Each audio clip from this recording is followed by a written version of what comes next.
সদ্যজাতর নাম রাখলেন মুখ্যমন্ত্রী। বিধায়ক সৌমেন কারফার সদ্যজাত অর্থাৎ সৌমেন কারফার মেয়ে, তার নাম রাখলেন মুখ্যমন্ত্রী। মুখ্যমন্ত্রী শুভেন্দু অধিকারী সদ্যজাতর নাম রাখলেন, কিন্তু কি নাম রাখলেন জানবো, আপনাদের জানাবো।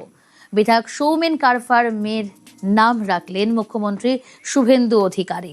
সদ্যজাত মেয়ে অর্থাৎ কন্যা সন্তানের নামকরণ করলেন তিনি।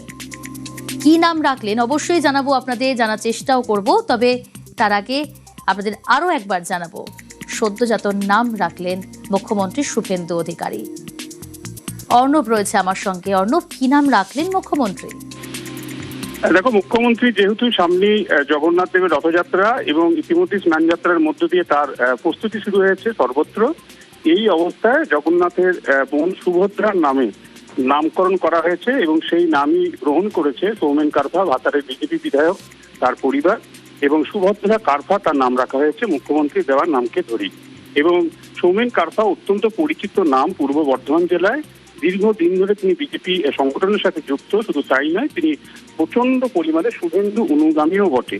এবং এই ঘটনার পর পরিবারের তরফে যেমনটা ঠিক করা হয়েছিল, যদি পুত্র সন্তান হয় সেক্ষেত্রে তার নাম বুবাই বা হবে, অর্থাৎ বুবাই শুভেন্দু অধিকারী ডাকনাম বা শুভেন্দু কারফা রাখা হবে। কিন্তু যেহেতু কন্যা সন্তান হয়েছে, তাই এক্ষেত্রে মুখ্যমন্ত্রীকে বিষয়টি জানানোর পাশাপাশি তার কাছ থেকে পরামর্শ চাওয়া হয় কি নাম দেওয়া যেতে পারে। এবং সেক্ষেত্রে মুখ্যমন্ত্রী যেমনটা সাজেস্ট করেছেন সেই অনুযায়ী নাম রাখা হয়েছে কারফা পরিবারের তরফে।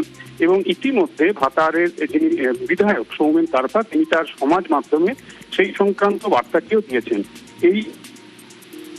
এবং বিভিন্ন যে ভাতারের বিভিন্ন গ্রামে গ্রামে এই নিয়ে মুখ্যমন্ত্রী দেওয়া নাম সুভদ্রা কারফা, এই নিয়ে মিষ্টি বিতরণ কিন্তু একাধিক জায়গায় শুরু হয়েছে বলে আমরা যে বিভিন্ন জায়গা থেকে খবর পাচ্ছি। অর্থাৎ মুখ্যমন্ত্রীর নাম যেটা দেওয়া হয়েছে সেই নামকে নিয়ে ইতিমধ্যে ভাতারের গ্রামে গ্রামে কিন্তু উচ্ছ্বাস শুরু হয়েছে। এবং মন্ত্রী, রাজ্যের ক্রীড়া মন্ত্রী ডাক্তার ইন্দ্রনীল খাঁ, তিনি এসেছিলেন হাসপাতালে দেখা করতে সুভদ্রার সঙ্গে। তিনি বেসরকারি হাসপাতালে আসেন এবং সুভদ্রার সাথে দেখা করেন, তার খোঁজ খবর নেন এবং তিনি বেরিয়ে যান। এবং এই পুরো বিষয়টা নিয়ে পরিবার অত্যন্ত খুশি এবং সুভদ্রা আগামী দিনে যাত্রা আরো শুভ হোক এই বার্তায় দিয়ে গেছেন রাজ্যের মন্ত্রী ইন্দ্রনীল খাঁ। ওকে অর্ণব, বিধায়ক সৌমেন কারফার মেয়ের নাম রাখলেন মুখ্যমন্ত্রী, মেয়ের নাম রাখলেন সুভদ্রা।